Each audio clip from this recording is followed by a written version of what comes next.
Oyez, oyez, heureux contribuable. J'ai un problème. Je suis allé défiler le 1er mai, il y avait plein de monde d'après moi et presque personne d'après le Figaro. Alors je me demande qui je dois croire. Moi, simple couillon qui suis nul en maths, ou le Figaro de Marcel Dassault qui sait compter, si on en croit, son chiffre d'affaires. Si ça se trouve, j'étais tout seul dans la rue, mais je suis tellement con que je m'en suis pas rendu compte. Ou alors, on n'était que deux, moi et le journaliste du Figaro qui me comptait. Un. Enfin bon, il y avait longtemps que j'avais pas lu le Figaro, ni Voici, ni Challenge, ni Paris Match, vu que j'ai pas mal aux dents en ce moment, mais alors, quel temps perdu. Hein.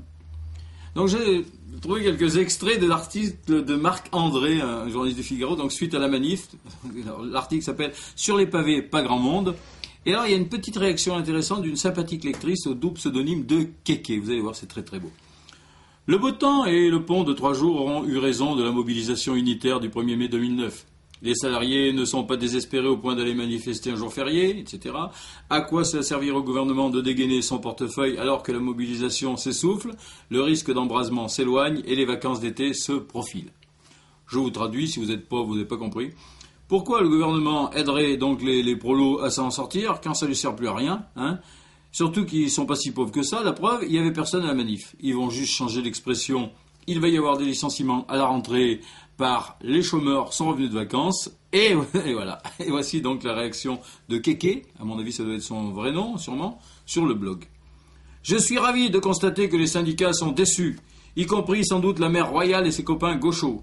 On en a ras-le-bol de ces gauchistes et leaders de syndicats qui ne respectent jamais la partie du peuple silencieuse dans notre pays. Je ne suis pas la seule à le penser puisque nous sommes 64 millions et qu'il n'y avait même pas 1 million de Français dans la rue à manifester. J'attends la mort du syndicalisme en France. Voilà.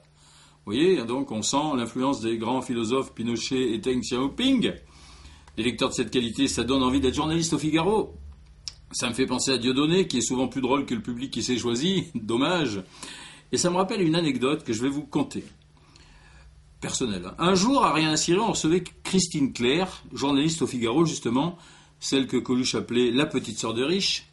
Louis Powell, c'était à l'époque directeur du Figaro, le Seigneur et son âme, il est mort, quel dommage. Et ça avait failli me coûter un procès, car j'avais dit que j'adorais ce nom, Powell, parce que ça commence comme pot de chambre et ça finit comme Goebbels. Vous voyez, donc la poésie n'est pas passée. Enfin bref.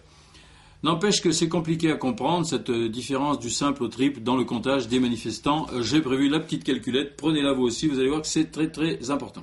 Donc, à Paris, police 65 000, CGT 160 000. À Lyon, 15 à 30 000. À Toulouse, 11 et 25 000. À Strasbourg, 4 000 et 6 500. Mais qui c'est qui se plante? Les CRS auraient peut-être du mal à compter à cause de la visière, surtout qu'ils avaient déjà une visière à l'école. Les CGTistes ont-ils appris les chiffres dans des écoles de commerce ou privées? Et alors le pire, c'est Marseille. 8 500 et 35 000.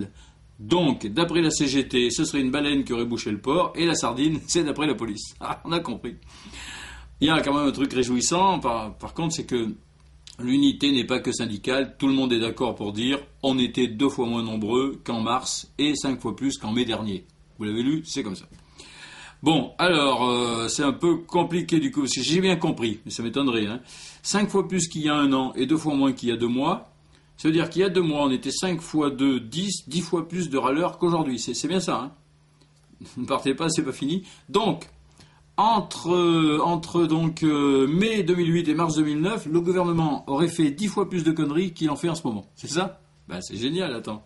Moi, je savais que ça s'arrangeait, mais à ce point, bravo, hein. Et pourtant, je ne fais pas partie des optimistes, BA.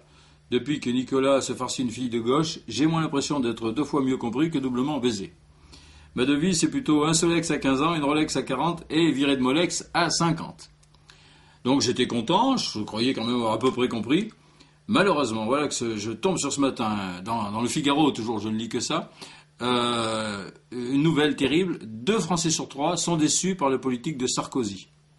Alors, on pourrait être précis, 24% seulement des sondés sont satisfaits, 65% sont déçus, bon jusque-là ça va encore, mais attendez, 63% jugent le bilan de Sarkozy plutôt négatif. Alors c'est quoi ce merdier?